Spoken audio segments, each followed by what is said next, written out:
केंद्रीय मंत्री किरण रिजिजू ने कहा कि राजगीर विश्वभर में एक पवित्र और आध्यात्मिक नगरी के रूप में प्रसिद्ध है। उन्होंने कहा कि बौद्धिक और आध्यात्मिक दृष्टिकोण से राजगीर का विशेष महत्व है और यह उनके लिए भी तीर्थस्थल के समान है क्योंकि वे स्वयं बौद्ध धर्म के अनुयायी हैं।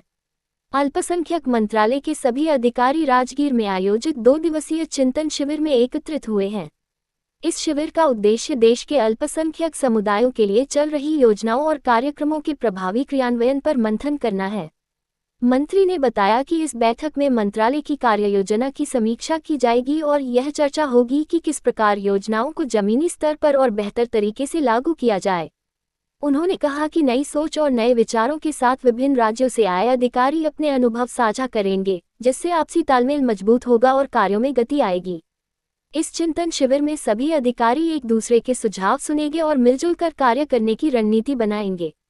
मंत्री ने कहा कि वर्ष 2047 तक भारत को विकसित राष्ट्र बनाने के लिए हर समुदाय की भागीदारी आवश्यक है। उन्होंने बताया कि मंत्रालय मुस्लिम, ईसाई, सिख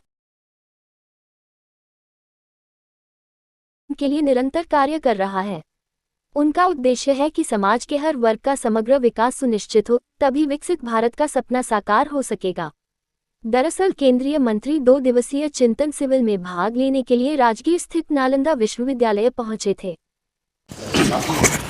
सर राजगीर में पहली बार चिंतन शिविर हो रहा है सर, इतना बड़ा कार्यक्रम हो रहा है, किस तरह से विकास योजनाओं पे काम किया जाएगा सर? देखिए, राजगीर बहुत ही पवित्र स्थान है। आप सबको तो मालूम ही है, आप सब बिहार वाले को तो और भी ज़्यादा जानकारी है कि राजगीर जो है दुनिया में मशहूर है और एक बौद्धिक आध्यात्मिक दृष्टि से बहुत ही पवित्र स्थान है। हमारा जो मिनिस्ट्री ऑफ माइनॉरिटी अफेयर्स है, अल्पसंख्यक मामलों का जितना भी मंत्रालय का अधिकारी है, सब राजगीर में जमा हुआ है। यह हमारा चिंतन बैठक होगी। चिंतन बैठक में हमारे देश के अल्पसंख्यक समुदाय जितने भी लोगों के लिए काम कर रहा है उसको अच्छी तरह से कैसे काम कर सके, उसका 2 दिन के लिए यहाँ बैठक बुलाया है और यहाँ अच्छा से चिंतन मंथन करके हम अच्छा काम करेंगे। वैसे भी राजगीर मेरा भी फेवरेट जगह है, मुझे बहुत अच्छा लगता है। यहाँ नालंदा है, राजगीर है और मैं खुद एक बौद्ध हूँ, तो मेरे लिए तो एक तीर्थ स्थान जैसे ही है, इसलिए मैं यहाँ जब जाता हूँ अच्छा लगता है।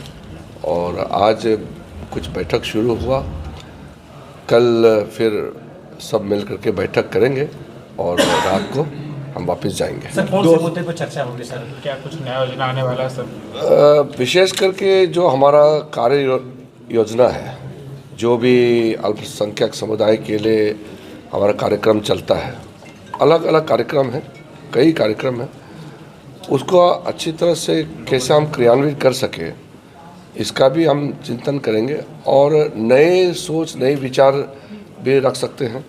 और अलग अलग राज्यों का जो अधिकारी होते हैं उनका अपना एक अनुभव होता है, वो साझा करेंगे।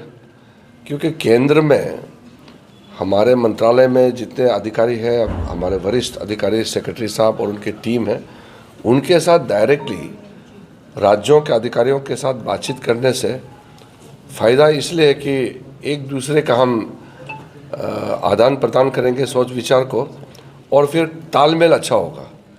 कि कभी कभी कागजी काम में बहुत डिले होता है, तो अगर बातचीत होता है, आपस में तालमेल करता है, तो काम तुरंत इम्प्लीमेंट कर सकता है। नरेंद्र मोदी जी का सरकार में एक खासियत ये है कि हम जो भी योजना चलाते हैं, हम पूर्ण रूप से उसका क्रियान्वित करते हैं, विलम्ब नहीं होना चाहिए। तो राज्य सरकार के अधिकारियों और केंद्र सरकार के अधिकारियों में तालमेल नहीं होगा तो काम करने में दिक्कत आती है। इसलिए तालमेल रखने के लिए ये बैठक बुलाया है। और कोई अच्छा विचार हो, अच्छा किसी का सोच हो, नवाचार किसी का सोच में है, तो वो भी सामने में रख सकता है। हम एक दूसरे से सीखेंगे, एक दूसरे के सुनेंगे और मिल के काम करेंगे। हम एक ही टीम है। 2047 तक विकसित भारत का जो विजन है उसको भी ध्यान में रख के चर्चा की जाए। 2047 में विकसित भारत बनाने के लिए भारत का हर एक समुदाय को आगे आना होगा। जैसे 6 अल्पसंख्यक समुदाय है। सबसे बड़ा है मुसलमान। मुसलमानों का जनसंख्या बहुत ज़्यादा है हमारे देश में। उसके बाद ईसाई है, सिख है, फिर बौद्ध है, जैन है और छोटा एक समुदाय है पारसी। ये 6 समुदाय का उनका कल्याण के लिए हमारा मंत्रालय से काफ़ी हम मदद करते हैं, काम करते हैं। तो उसके दृष्टि से विकसित भारत बनाना है तो हर एक समाज को एक साथ आगे बढ़ना होगा, तभी तो भारत विकसित होगा।